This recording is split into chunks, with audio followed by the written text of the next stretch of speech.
Missouri Boys, the War Years. A young man wearing a Confederate kippy peeks out from behind a rock shelter. He watches as a Union soldier mixes pork rinds and grits atop a campfire and moves the coffee pot over the flame. The Confederate notes the intruder's holstered U.S. Army issued six-shooter. The soldier hears gravel crunch up on the hill. Better to lure a skunk out of his hole, the Union scout mutters to his horse, than to crawl in after him. Seeing red hair tumble over a freckled face when the Yankee adjusts his blue cap, the Confederate smiles. Dang, they sent Ethan. He brushes the dust off his tattered gray outfit and adjusts his gun belt. The Reb clambers down the slope in his ripped riding boots. Have a seat, Dalton. Ethan pours a cup of coffee. Help yourself. Thank you. The Reb fills the plate. Best smelling grub this here side of the Mississippi. The Yank hands the Reb the drink. Colonel tells me that since the rebellion, you've been robbing banks, trains, and stuff. We lost everything, Dalton sips the hot brew. All my family, friends, the entire town, burned down, gone. The blueberry belly pulls out a pipe out of his Yankee jacket. War brought out the bad in people. I know it called forth the worst in me, the grayback agrees, putting his cup down and shakes the dust off of his Confederate cap. His thick black curly hair springs up. The U.S. cavalryman yanks an ember out of the flames. I never wanted to kill no one, he lights his pipe, especially not friends and neighbors. We never owned no slaves, neither you nor me, the Southern supporter resumes eating. And looky here, we fought on opposite sides as though it mattered to us either way.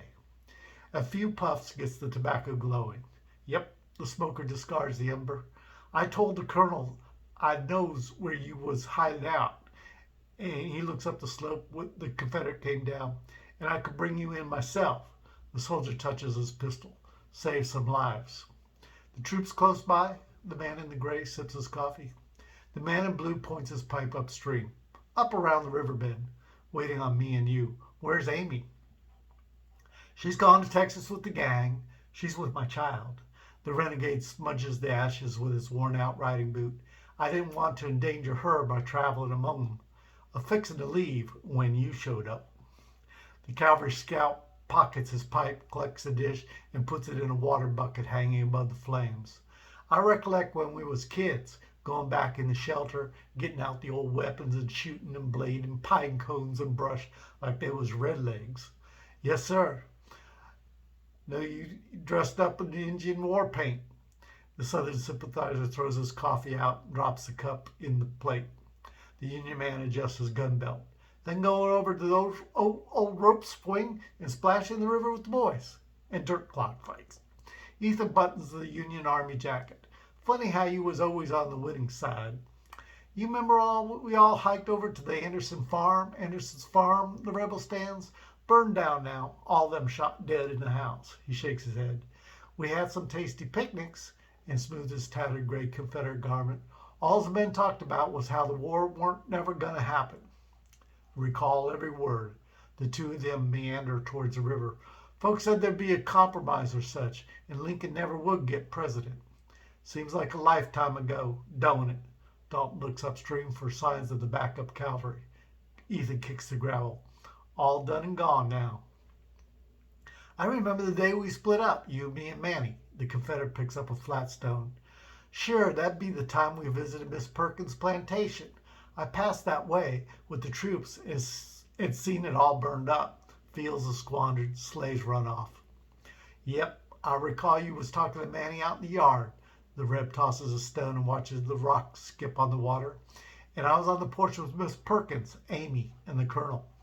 The Yank selects a stone and throws his missile.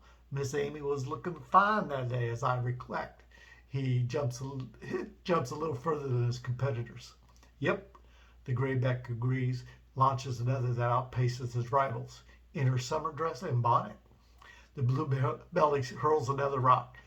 That's when the colonel recruited Manny and me to join up with the cavalry right out west and patrol the Indian territories. The rock goes about as far as opponents with fewer splashes. Manny still with you, Ethan? Yeah, he's with the troops. Got his slave freedom? Yep, he, his wife, and his children, all free persons now. After you both left, I formed my militia, Dalton Robinson's Sons of Missouri, and we rode out to Lawrence, Kansas, shot up the town. The third rock goes further, skips more.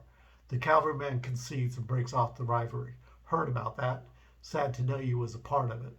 Yeah, well, afterwards I joined up with the Southern regulars and guarded a fort overlooking the river. His dusty boots swished the water to clean off the fire ash. The northern supporter